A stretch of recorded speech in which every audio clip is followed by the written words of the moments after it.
สบายดีผู้ใช้งานในส่วนของโปรแกรมสบายโพสเนาะคลิปนี้เราจะมาแนะนำเนาะวิธีการสร้างไอคอนเนาะอยู่ในแท็บเล็ตหรือเป็น iOS เนาะ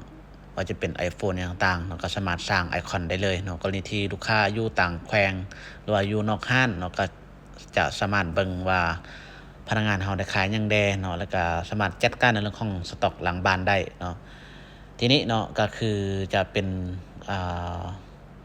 โปรแกรมออนไลน์เท่านั้นเนาะหลังจากที่ลูกค้าได้ซื้อโปรแกรมนำทางเฮาแล้วก็จะได้เป็นลิงก์เนาะหลังจากนั้นแม่นให้ลูกค้าเนาะติ๊กลิงก์ตัวนี้นี่เนาะที่ทางทีมงานเฮาส่งให้เนาะติ๊กตัวนี้เข้าไปปุ๊บมันก็จะลั่นเข้าไปหาหน้าต่างตัวนี้นี่เนาะหลังจากนั้นแม่นให้ลูกค้ามาสังเกตเบิ่งอยู่ลุ่มสุดเนาะมันจะมีบนให้แชร์เนาะก็คือติ๊กตัวนี้เข้าไปเนาะแล้วมันให้เลื่อนขึ้นเนาะเลื่อนขึ้นก็จะเห็นเพิ่มไปยังหน้าจอโฮมเนาะก็คือให้ลูกค้าเนาะมาติ๊กเลยเนาะติ๊กปุ่มตัวนี้นี่ปึ๊บเข้าไปเนาะขนาดเป็น iPad เท่ากับ5แต่คำอันนี้นี่เนาะแล้วก็ติ๊กเข้าไปหลังจากนั้นแม่นให้ลูกค้าเนาะตั้งเป็น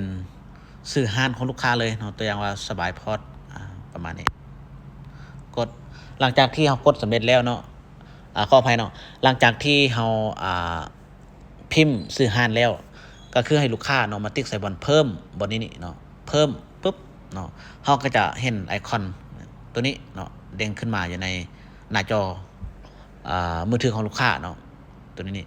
หลังจากนั้นเราจะใช้งานเนาะก็คือเราคลิกไอคอนตัวนี้เข้าไปหลังจากนั้นแม่นให้ปอน user กับ password ของลูกค้าเนาะ